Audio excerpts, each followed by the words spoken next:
नमस्कार। World news में आज मिडिल ईस्ट में भीषण जंग छिड़ गई है। इजरायल और अमेरिका ने ईरान पर हमला बोल दिया है। तेहरान समेत ईरान के कई शहरों में धमाकों की गूंज सुनाई दे रही है, जिसके बाद ईरान की तरफ से भी करारा जवाब दिया गया।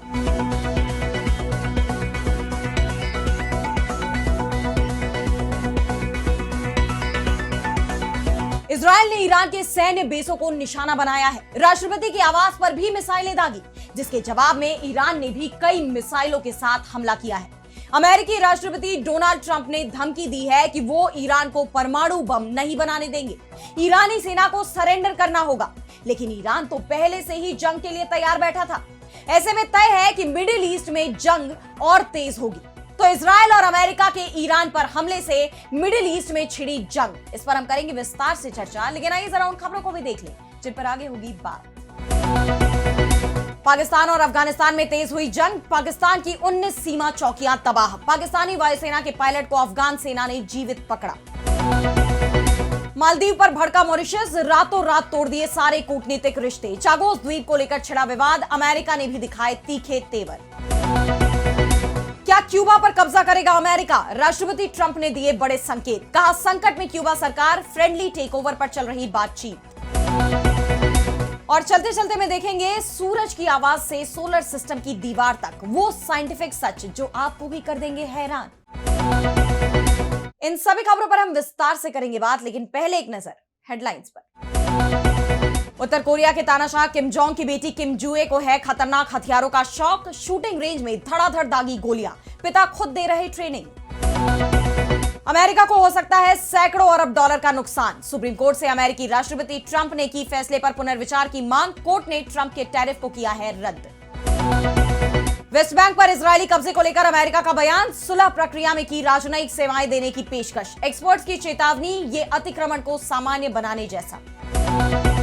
अंटार्कटिका में अब तक का सबसे तेज ग्लेशियर पतन। हेक्टोरिया ग्लेशियर 60 दिनों में 8 किलोमीटर पीछे हटा। आधी बर्फ ढही।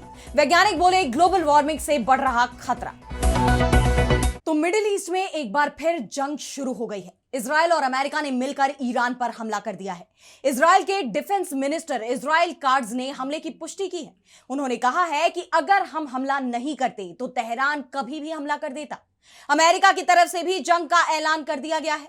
डोनाल्ड ट्रंप की तरफ से कहा गया है कि हमले अमेरिका और इजरायल ने मिलकर किए हैं। ईरान के 30 सैन्य ठिकानों को निशाना बनाया गया है और ये हमले हवा और समुद्र दोनों ही जगह से किए गए हैं। फिलहाल मिडिल ईस्ट में अमेरिका के जो सैन्य बेस हैं, उनसे किसी तरह की सैन्य कार्रवाई की खबर सामने नहीं आई है। वैसे डीबी लाइव की तरफ से लगातार यह खबर दी जा रही थी कि जून 2025 में इजरायल और ईरान में जो सीज फायर हुआ है वो ज्यादा समय तक नहीं टिकेगा। अमेरिका ने सीज फायर इसलिए कराया था क्योंकि जंग में इजरायल को भारी नुकसान हो रहा था और इसलिए इस बार पहले जंग के लिए भारी संख्या में मिडिल ईस्ट में हथियार जोड़े गए और फिर ईरान पर हमला किया गया। इजरायल की तरफ से यह भी कबूल किया गया है कि कई महीनों तक इस हमले के बारे में प्लानिंग की गई, क्योंकि पिछली बार अचानक हमला करने के चलते उसे भारी नुकसान उठाना पड़ा था। इस बीच तेहरान में कई जगह बम धमाकों की आवाज सुनी गई है। ईरान के राष्ट्रपति आवास पर भी हमले की खबरें आ रही हैं। ईरानी मीडिया ने IRGC खुफिया निदेशालय को निशाना बनाकर किए गए हमलों के साथ साथ मध्य तेहरान में कई जगह हमलों की सूचना दी है। ईरानी मीडिया ने बताया कि जब इजरायल और अमेरिका ने ईरान पर हमले शुरू किए तो तेहरान के उत्तर और पूर्व के साथ साथ इस्फहान, कराज और करमान शाह में भी विस्फोटों की आवाजें सुनी गई। इन हमलों के जवाब में ईरान ने अपना हवाई क्षेत्र बंद कर दिया है, जबकि इजरायल में भी इमरजेंसी लगा दी गई है। स्कूल और कॉलेज बंद कर दिए गए हैं। दफ्तरों को भी बंद करने का ऐलान किया गया है। लोगों को घरों में रहने की सलाह दी गई है। इजरायल के रक्षा मंत्री इजराइल काट्ज ने राष्ट्रीय स्तर पर इमरजेंसी का ऐलान करते हुए चेतावनी दी कि इजरायल के नागरिक इलाकों पर मिसाइल और ड्रोन हमले की आशंका है। इजरायल ने अपने आसमान को भी बंद कर दिया है। पूरे इजरायल में सायरन बज रहे हैं। अमेरिका और ईरान की तरफ से खामेनेई को निशाना बनाने की कोशिश की गई, लेकिन यह फेल हो गई। ईरानी अधिकारी ने बताया कि ईरान के सर्वोच्च नेता आयतुल्लाह अली खामेनेई तेहरान में नहीं है और उन्हें एक सुरक्षित जगह पर पहुंचा दिया गया है। खामेनेई को लेकर इजरायली मीडिया ने भी यह मान लिया है कि उनके बारे में अमेरिका और इजरायल को कोई जानकारी नहीं है।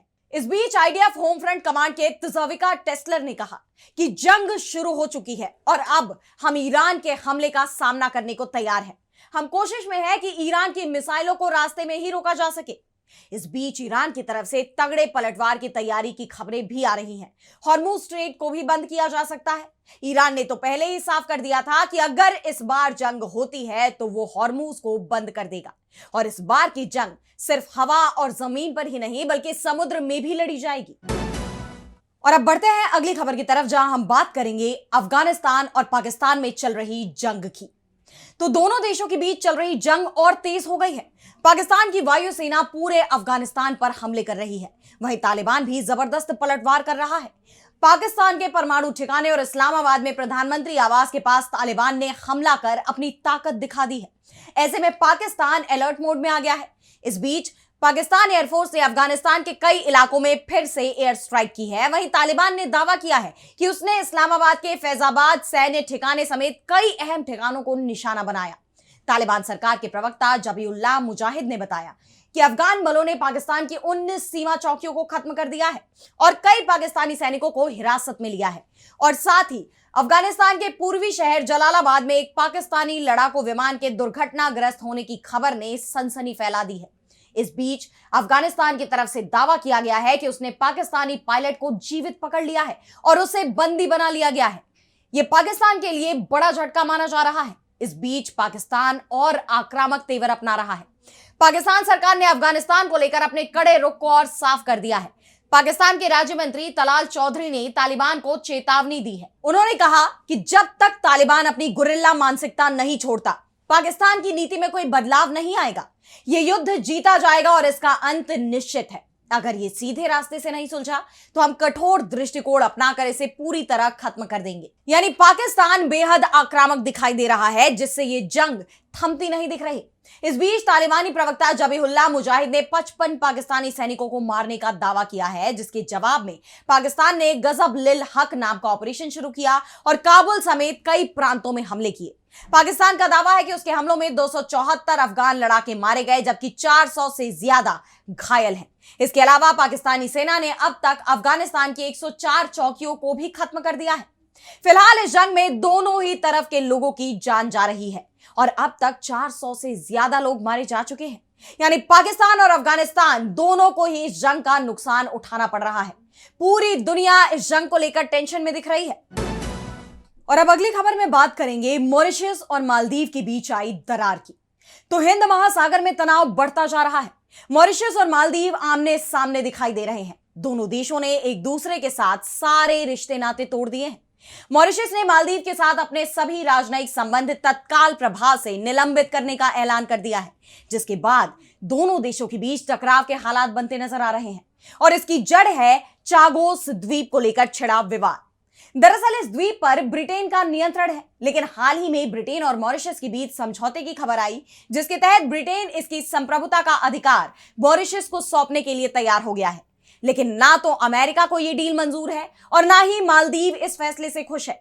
अमेरिकी राष्ट्रपति ट्रंप ने तो साफ शब्दों में ब्रिटेन को चेतावनी दी है कि वो इस डील को नहीं होने देंगे। वहीं मालदीव ने भी इस पर अपना दावा ठोका है। और अब यह जानना भी जरूरी है कि आखिर ये द्वीप इतना अहम क्यों है, क्यों इसे लेकर इतना विवाद छिड़ा हुआ है। तो आपको बता दें कि चागोस द्वीप समूह हिंद महासागर के मध्य में स्थित 60 से ज्यादा छोटे द्वीपों का एक समूह है। ये मॉरिशस से लगभग 2200 किलोमीटर उत्तर पूर्व में है और मालदीव के दक्षिण में स्थित है। इसका सबसे बड़ा द्वीप डिएगो गार्सिया है, जहां अमेरिका और ब्रिटेन का संयुक्त मिलिट्री बेस है।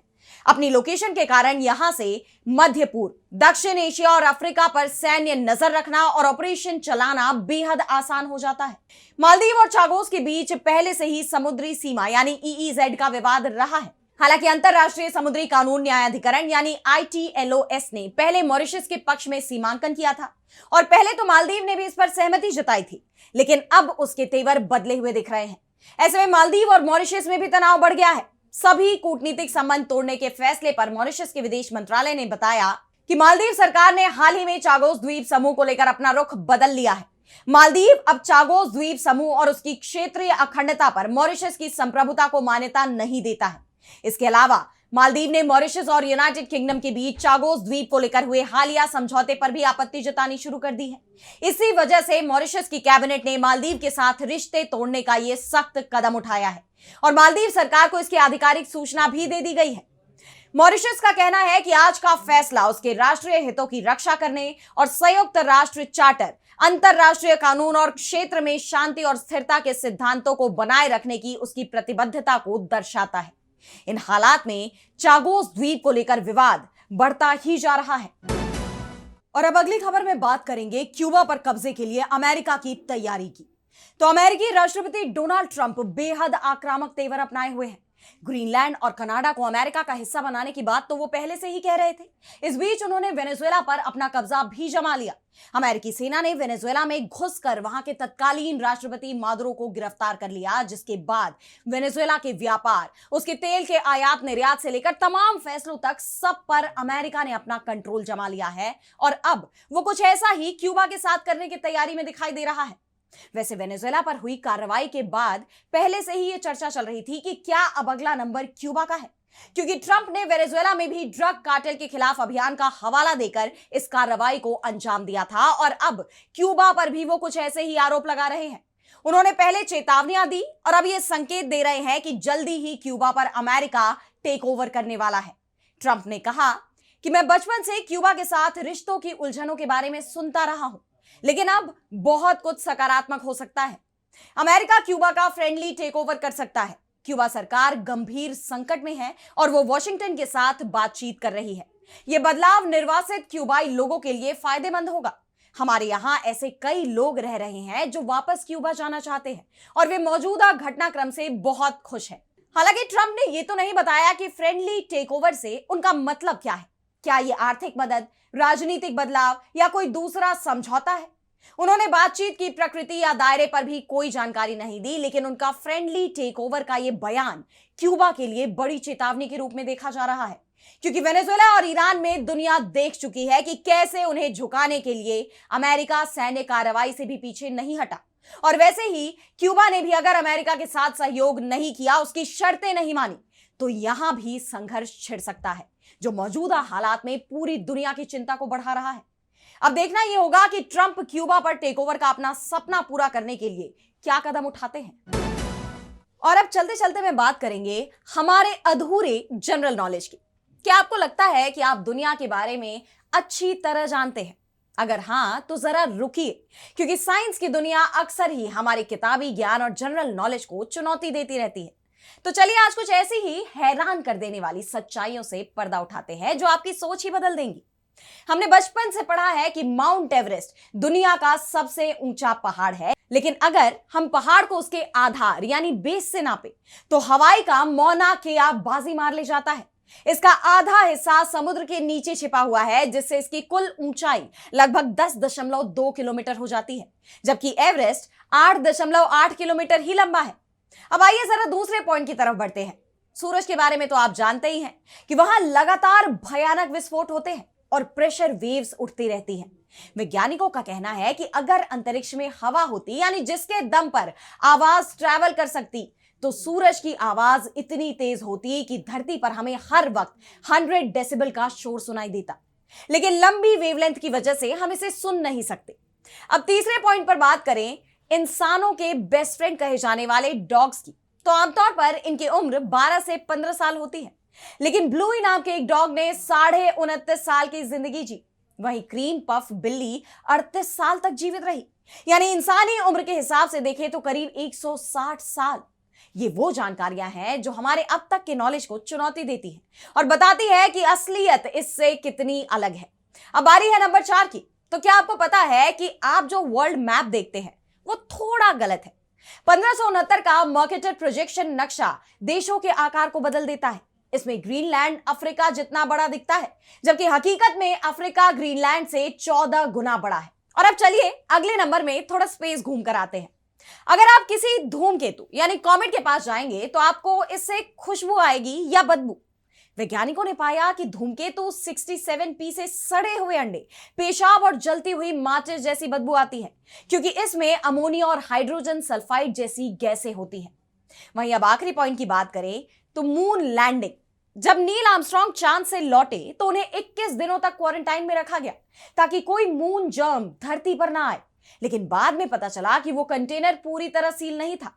शुक्र है कि चांद पर कोई खतरनाक वायरस नहीं मिला। ये जानकारी हमें बताती है कि जिन चीजों को हम अब तक सच मानते रहे हैं वो धारणा गलत भी हो सकती है, यानी जो जैसा दिखता है वो हमेशा वैसा नहीं होता। तो कैसे लगी आपको ये रिपोर्ट हमें कमेंट सेक्शन में बताइए। लेकिन इसी के साथ अब मुझे दीजिए इजाजत और देश दुनिया की तमाम बड़ी खबरों के लिए आप देखते रहिए डीबी लाइव।